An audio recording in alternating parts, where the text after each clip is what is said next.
Sophia, you've come to the season 20 of the Asian Pop-Up Cinema. What would you tell the first season, Sophia, if you go back in time, about the journey to the 20th festival and both its ups and downs? Well, how much time do we have? Um, Generally. yes, I must say one thing. Organizing a film festival, whether you are 100 films or 20 films or 10 films, the process are the same. It is as complex as it is. You have to do whatever you need to do to promote it because the goals are the same. You have to make your audience happy. That means your programming has to be tight. You have to make your film guests happy so that they feel like their works are shown professionally and have a good interaction with the live audience. And then, of course, you have to make your sponsors happy.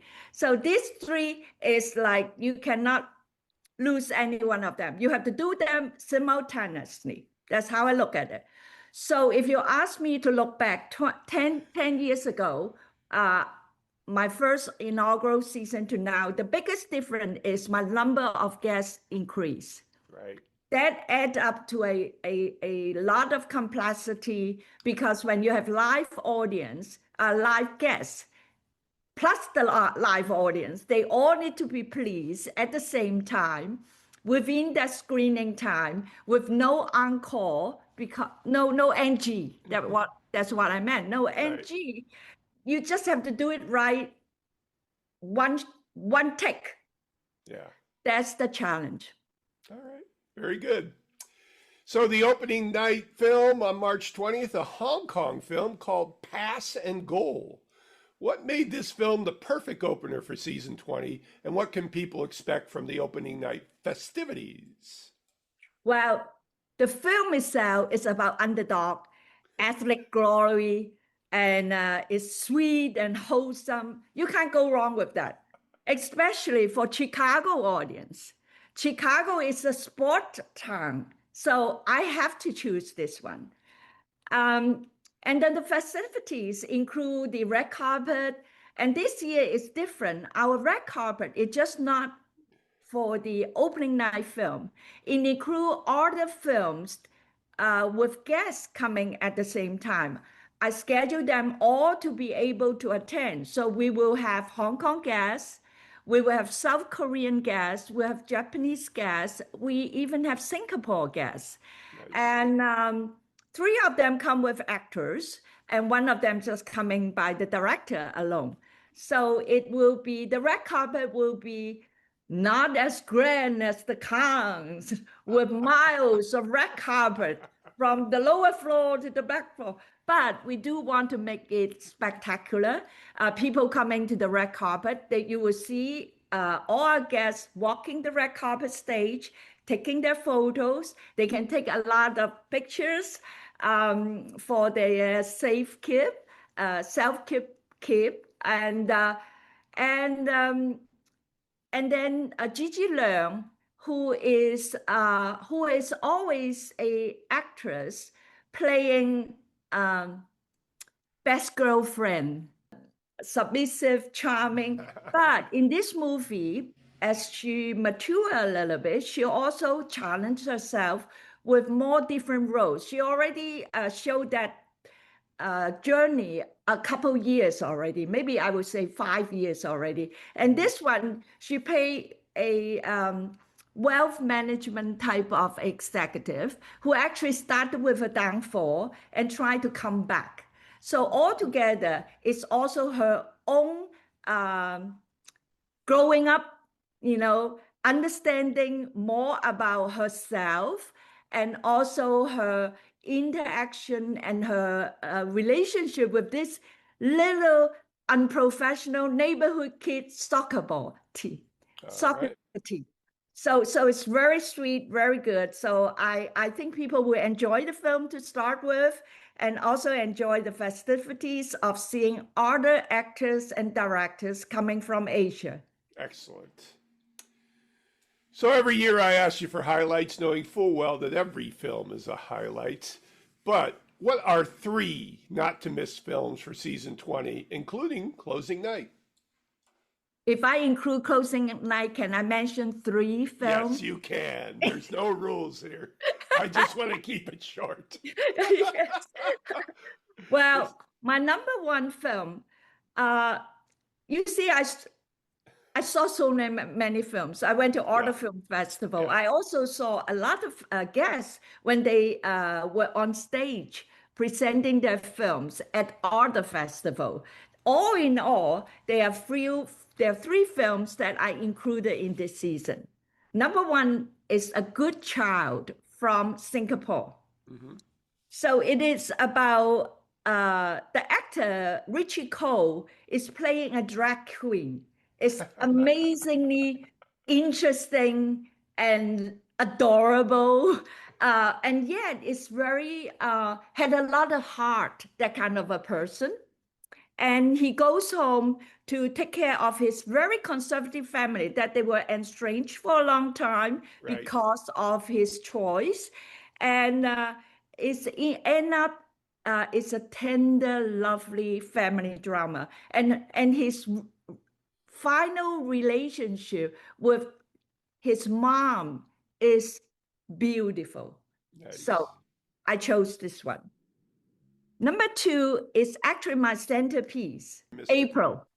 It's a Taiwan director choosing a Filipino actress to play in this movie. So it's a Taiwan-Filipino co-production. Okay. But this story is interesting. A lot of people play about immigrant care person and their struggle and work with their employee family and this, that. But this one is talking about her due to a unforeseen situation. She has to go back home, which she hasn't been home forever. And that's her homecoming experience. And because she cannot leave her care responsibility at home, she is bringing the grandfather who's in the wheelchair. He's a little bit this way, back home with her. So that homecoming trip is very, very interesting. So that's my number two. Yep. Number three is my love, because I saw the film in Taiwan. I bumped into the director, Nice. Leon, and I said, I got to invite your film to Chicago. You got to come. You got to come. It's called Key Lime Inn. It's a Vietnamese film, shot completely in Vietnam in the 80s. Cool. The the environment, the detail of this in a building. This writer met somebody on top of his floor who is a how do I say? It's a chef that she cooks and bring food to the neighborhood's houses. That kind of a chef, and she's a widow. So there's something happened between there, and it's beautiful. It's beautiful. A lot of people compare his film with Wong Kar-wai's In the Mood of Love. That tell you what level of quality of this sensual film you are seeing. Yeah. And I'm so pleased that I got him and the lead actor coming. Excellent. So that's my number three. And now Closing Night. Closing Night. How can you miss Closing Night?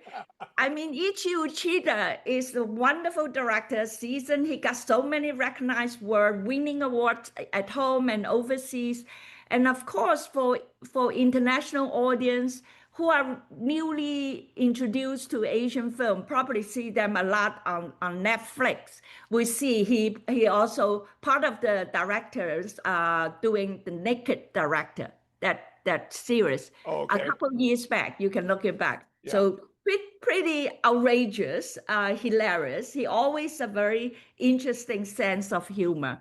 So the special is the name of a band formed by professional assassins. And they were not meant to be in this band, but they got a job. The job is to kill the rival Yakuza head of their boss. And these people have no dancing experience. how they can get into the dance and why do they get into the band and why do that being in the final of the competition is important to accomplish their job. You have to come to the screening. All right. One of the great elements of APUC is that every season you bring in the filmmakers, actors, and supporting crew. We talked a bit about this, but what are some of the folks that people must experience for their talent and star power in the sense of actors? The second and the third film I invited the director and the actors, and they're both coming. Okay. They're both coming and receiving the Bright Star Award. Okay, that's These two are Korean films. The first one is called Fragment, and it will be shown during the opening week. So the director and the lead young actor is coming. It's actually a film I pursued since last year, so I'm very happy to bring them in here. Very good. Number two is Halo. It's a brand new film. Oh, both this film, the director, so they are both Koreans, but they are competing for the new director's award because they're both very good. They both within the first and second film category, so they can do that. The second film, the Halo, we have to see the film to see how that Halo develops. That's awesome. And the director will be there. The director and the actor. Oh, great. Okay. Finally, since you're from Hong Kong and grew up in the film industry family, what have you learned about yourself in relationship to all the Asian culture you've discovered through the films and people, plus your relationship to the love of cinema in your life? Well, being the founder of a boutique film festival, you got to have the love. And this is the flame that has to be keep burning. If I stop burning, c'est la vie, bye-bye. Whether it's Asian culture or what, I am not going to do this anymore. And so I hope people will come to support us. This is our 20th edition. Having growing up in Hong Kong in the film industry family is definitely a plus because I'm in that environment. I'm very used to hanging out with all these people, even though I don't know what they were doing at the time. They were just uncle and aunties hanging out in my house because they all enjoy my mom's cooking. But I always remember, actually, every year during Chinese New Year, my father, who was a editor of a big studio, always hosts like 3 days long stop gambling. If you call that Asian culture, it's part of my growing up Asian culture. It's during festival, during Chinese New Year, what did you do? Throughout all this year, I treat everybody like any guest.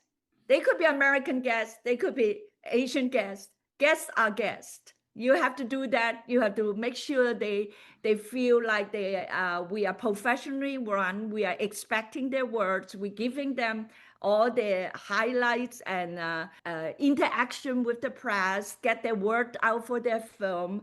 That's the same. Whether I do it for the Americans, I do it for the Asians. That's the same thing too. I don't think there's any difference. Maybe I speak to them in Cantonese, but at the end, they all know that they are facing a Chicago audience, not necessarily very in tune with Asian film. Their role is to be there to spread the Asian love to them. So I don't need to do that. They have to do that. So that's their job.